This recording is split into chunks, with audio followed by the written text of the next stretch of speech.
ये किस्सा है तकरीबन 3 साल पहले का। वो खौफनाक सर्दियों की काली रात थी। दिल्ली जैसे शहर में सर्दियों की रातें अकेले नहीं आती।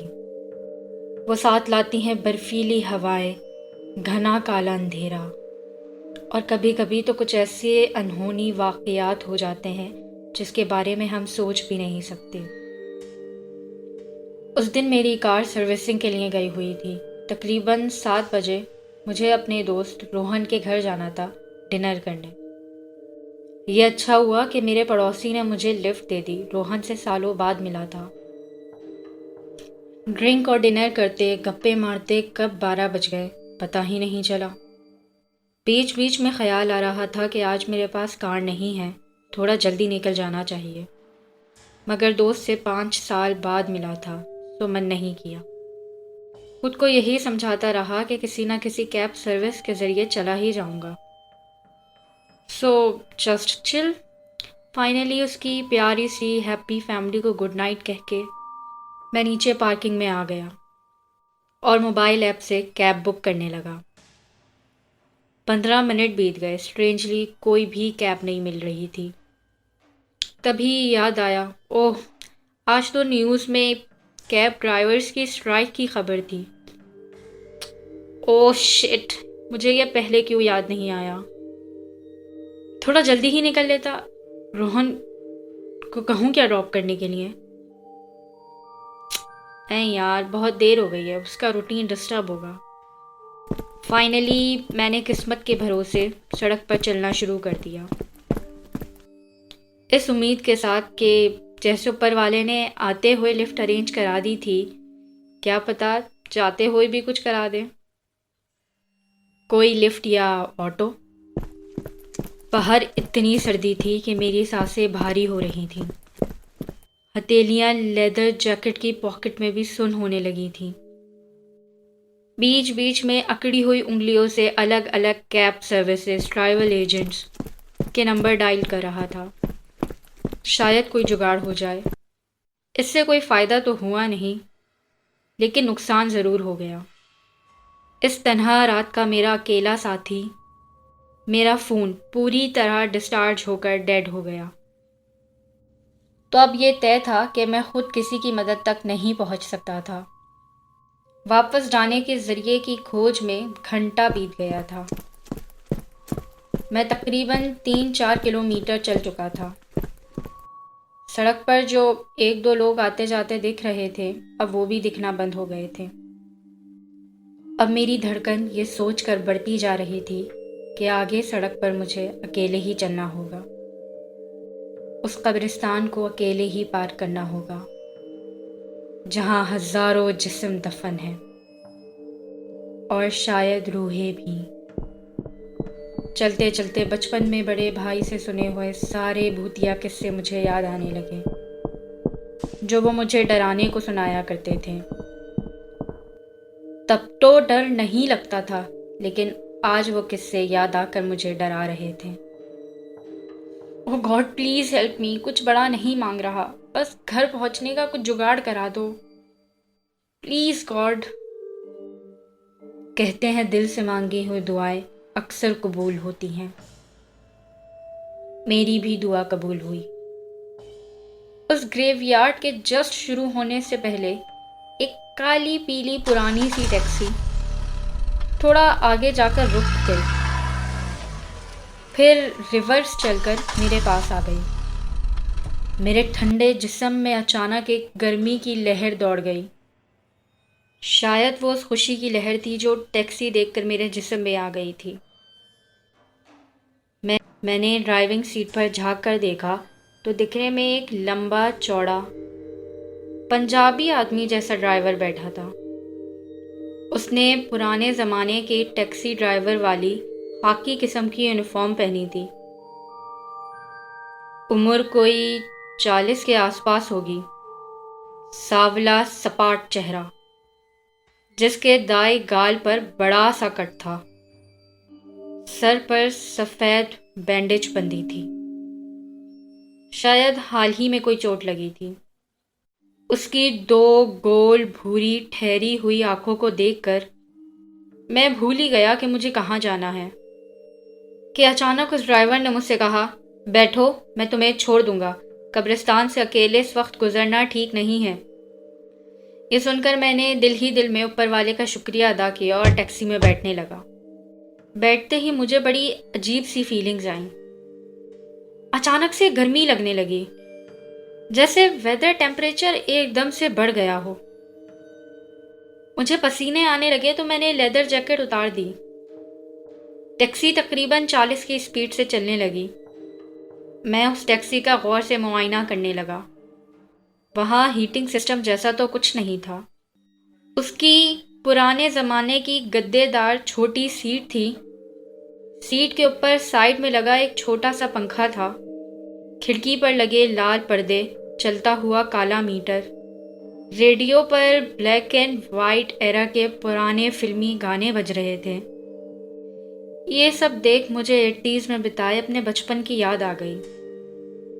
मैंने उस ड्राइवर से कहा, आपने इतनी पुरानी टैक्सी भी खूब अच्छे से मेंटेन की हुई है। मैंने तारीफ की, मगर वो कुछ नहीं बोला। मैंने ड्राइवर से पूछा कि आपने ऐसा क्यों कहा कि कब्रिस्तान से इस वक्त अकेले गुजरना सेफ नहीं है। मैंने बातचीत जारी रखी। ड्राइवर ने मुझसे कहा, ये वक्त आत्माओं के घूमने का होता है और उस कब्रिस्तान में कुछ खतरनाक आत्माएं हैं। उस ड्राइवर ने ऐसे सीरियसली जवाब दिया कि जैसे उसका आत्माओं के साथ रोज़ का उठना बैठना हो। जवाब सुनकर मुझे हंसी आ गई। मैंने उस ड्राइवर से कहा, तो आपको यहाँ अकेले आने से डर नहीं लगता? मगर वो चुप रहा। मैंने सोचा कि शायद ये खुद ही डरा बैठा है, इसीलिए मुझे बिन मांगे लिफ्ट दे दी कि एक से भले दो होंगे। मैं ये सोचकर हंस पड़ा और अपना ये जवाब मुझे लॉजिकल भी लगा। मुझे खाली सड़क पर भी उसकी स्लो ड्राइविंग से हैबत हो रही थी। थोड़ा स्पीड बढ़ा लो यार, मैंने उसे टोका। तेज स्पीड से एक्सीडेंट हो जाते हैं। उसकी आवाज़ में एक दर्द था। शायद हाल ही किसी एक्सीडेंट से गुजरा है।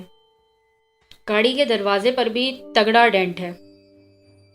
चलो कोई नहीं, पहुंच ही जाएंगे कभी ना कभी, मैंने खुद को समझाया। तकरीबन 30 मिनट बाद उसने ज़ोर से ब्रेक मारते हुए टैक्सी रोकी। मैंने सामने दाएं बाएं देखा तो कुछ नहीं था। पलक झपकते ही पता नहीं कहाँ से एक 16-17 साल का लड़का आ गया और टैक्सी में झांकते हुए बोला, भैया सरोजनी गवर्नमेंट स्कूल ड्रॉप कर देंगे क्या? मेरी स्कूल बस छूट गई है। बैठो, ड्राइवर ने उसे बिठा लिया। वो लड़का मुझे कुछ अजीब लग रहा था। वो स्कूल यूनिफॉर्म में था। इस वक्त रात के 1:30 बजे, इस वक्त कौन सा स्कूल चलता है? उस लड़के का बैग, यूनिफॉर्म, हेयर स्टाइल ऐसे थे जैसे वो आज का नहीं, कोई 30 साल पुराना स्टूडेंट हो। और ये देखकर तो मैं दंग रह गया कि इतनी सर्दी में भी उसने कोई स्वेटर वगैरह नहीं पहना था। उसके शर्ट और माथा पसीने में ऐसे भीगे थे जैसे कब से चिलचिलाती गर्मी में खड़ा हो। लड़के के बैठते ही टैक्सी चल पड़ी, मगर मुझे अपनी तबीयत कुछ ख़राब लगने लगी। मुझे टैक्सी में बेहद सफोकेशन होने लगा। मैं विंडो ग्लास नीचे करना चाह रहा था, मगर वो जैम था। तभी रेडियो पर गाने के बीच में एक ऐड आया। अरे, ये ऐड तो मैं बचपन में सुनता था, ये अब भी आता है क्या? इस पुरानी आउटडेटेड फेयर टैक्सी में पुराने चलते हुए गाने और एडवर्टाइजमेंट्स को देखकर लग रहा था जैसे मैं आज की नहीं बल्कि किसी 30 साल पुराने सफ़र की गाड़ी में बैठा हूँ। ऊपर से वो लड़का, मुझे थोड़ा डर लगने लगा था। कुछ ही मिनट में ड्राइवर ने एक पुराने स्कूल के पास टैक्सी रोक दी। उस लड़के ने ड्राइवर को 2 रुपए दिए और उतर गया। मैंने देखा कि लड़का स्कूल की बिल्डिंग की तरफ बढ़ा और देखते देखते अचानक गायब हो गया। स्कूल के गेट पर ताला था, वहां कोई नहीं था, तो वो लड़का गया तो गया कहाँ? बस 2 रुपए लिए आपने? मैं हैरान था। हाँ, यही रेट है तो यही लूंगा ना, ड्राइवर ने मुझसे कहा, और ये कहते हुए ड्राइवर ने गाड़ी आगे बढ़ा दी। वो सरोजनी नगर के पुराने मैदान के आगे फिर से रुका। मुझे याद आया, 2 साल पहले तक यहाँ सरकारी अपार्टमेंट्स हुआ करते थे, फिर उन्हें गिरा दिया गया था। तब से ये जगह यूं ही खाली पड़ी है। अंधेरा बहुत गहरा था, दूर दूर तक कोई नजर नहीं आ रहा था। मैं सोच ही रहा था कि इसने यहाँ टैक्सी क्यों रोकी, तभी उस अंधेरे को चीरते हुए 2 झिर्रीदार बूढ़े चेहरे टैक्सी की फ्रंट विंडो पर दिखे। वो कोई 80 साल के आसपास का सीनियर सिटीजन कपल था। बेटा, हमें सफदरजंग हॉस्पिटल जाना है, उस बुजुर्ग ने कहा। दोनों दिखने में काफी बीमार लग रहे थे। ड्राइवर ने अंकल को आगे बिठा लिया और उनकी पत्नी पीछे मेरे पास बैठ गई।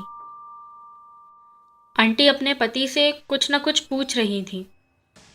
घर का दरवाज़ा तो ठीक से बंद किया ना, इन सरकारी घरों का कोई भरोसा नहीं।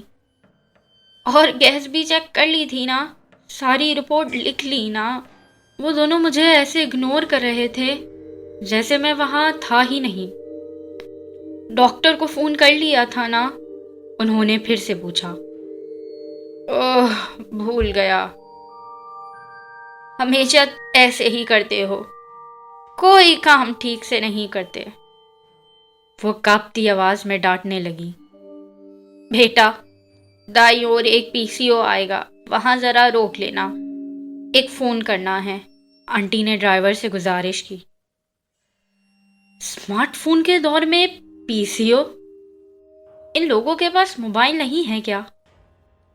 मैं सोच ही रहा था कि ड्राइवर ने दाईं ओर लेकर टैक्सी रोक दी।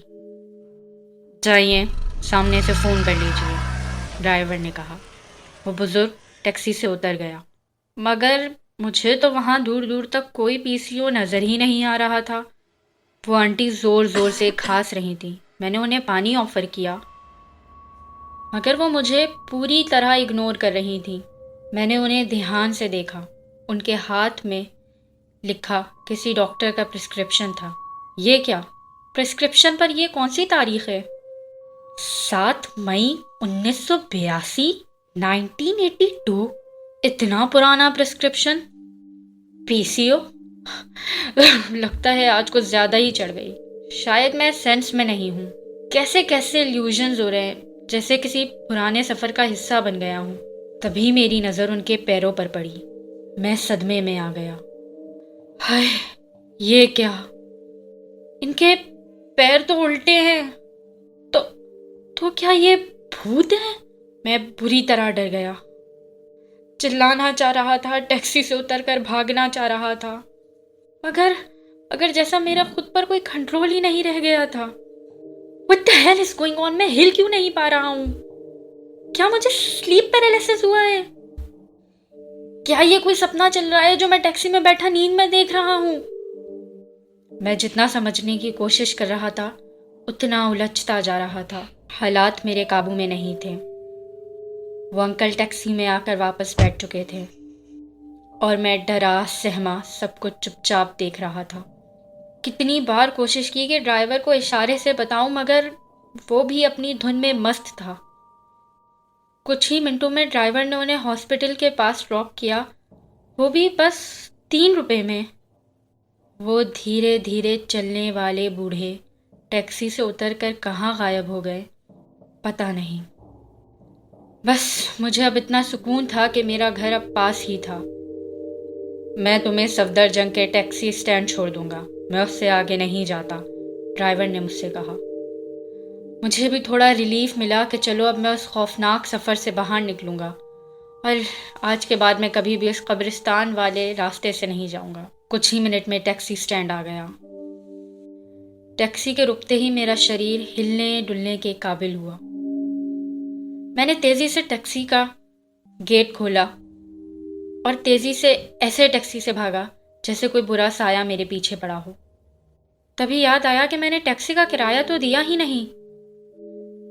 मैं तुरंत पीछे मुड़ा तो देखा वहाँ कोई नहीं था। मैंने आसपास हर जगह नजरें दौड़ा ली, मगर दूर दूर तक कोई नहीं था। मैं फिर डर से थर थर कांपने लगा। कहीं कहीं वो ड्राइवर भी तो भूत नहीं था। सोचकर मेरी हालत ख़राब हो गई और मैं तेज़ी से घर भाग गया। मुझे नहीं पता था कि मेरे साथ ये जो सब कुछ हुआ है वो कोई हकीकत थी या कोई सपना, मगर मैं एक पल के लिए भी उस नाइटमेयर को कंटिन्यू रखना नहीं चाहता था। अगले दिन थोड़ी देर से आँख खुली, रात का नशा भी उतर चुका था। मैं अपने बिस्तर पर सही सलामत था, मगर फिर भी वो खौफनाक सफ़र मेरे दिमाग पर हावी था। वो ड्राइवर, टैक्सी, लड़का, सभी के चेहरे मेरी आंखों के सामने सवाल बनकर घूम रहे थे, जिनके जवाब ढूंढने मैं सुबह उस टैक्सी स्टैंड पर पहुंच गया, जहां रात मुझे उस टैक्सी ने ड्रॉप किया था। हल्की हल्की धूप में ठीक वैसे ही एक काली पीली टैक्सी उसी जगह खड़ी थी, धूल और जालों में लिपटी। उसके चारों टायर पिचके हुए थे। यकीन नहीं हो रहा था कि रात इसी ने मुझे ड्रॉप किया था। इसीलिए मैंने विंडो ग्लास से धूल हटाकर अंदर झांकने की कोशिश की। डैशबोर्ड पर लगा साईं बाबा का स्टैचू, राइट बैक डोर पर गहरा डेंट, पीछे शीशे पर एक पुरानी पिक्चर, और ये क्या, बैक सीट पर मेरी लेदर जैकेट भी पड़ी थी, जिसे मैं घबराहट में टैक्सी में ही छोड़ आया था। डेफिनेटली ये वही टैक्सी थी, मगर हाउ इज दिस पॉसिबल? बहुत पूछताछ करने पर पता चला कि ये सालों से यहाँ ऐसे ही खड़ी है। इसके बारे में सिर्फ इस टैक्सी स्टैंड का मालिक ही कुछ बता सकता है। फाइनली मैं टैक्सी स्टैंड के मालिक से मिला। वो 80 साल के एक सरदार जी थे जो थोड़ा झुक कर चल रहे थे। वो बोले, ये टैक्सी 30 साल पहले मंगल सिंह नाम का एक आदमी चलाया करता था, मगर एक एक्सीडेंट में उसकी मौत हो गई थी। तब से ये टैक्सी यहीं खड़ी है। वैसे तुम इस टैक्सी की इतनी पूछताछ क्यों कर रहे हो? मैंने उनसे कहा कि क्योंकि इस टैक्सी ने मुझे कल रात यहीं ड्रॉप किया था, मगर उन्होंने मुझसे कहा कि ये तो हो ही नहीं सकता। ज़रा हालत तो देखो इस टैक्सी की, ना इसमें पेट्रोल है ना इसकी मेंटेनेंस हुई है। वैसे भी ये भूतिया गाड़ी है। इसे जिसने चलाने की कोशिश की उसका हमेशा ही कुछ ना कुछ बुरा हो गया, इसलिए ये सालों से ऐसे ही खड़ी है। मैंने उन सरदार जी से पूछा कि ये मंगल सिंह दिखता कैसा था? क्या उसके दाएं गाल पर एक बड़ा सा कट था? मेरे सवालों के जवाब अभी भी अधूरे थे। सरदार जी सोच में पड़ गए। सरदार जी ने मुझसे कहा कि पहले तो नहीं था, लेकिन हाँ, उस एक्सीडेंट में उसका दायां गाल कट गया था। सिर से भी बहुत खून बहा था, बेचारा। यानी मंगल सिंह की आत्मा ने सच में मुझे यहाँ ड्रॉप किया था।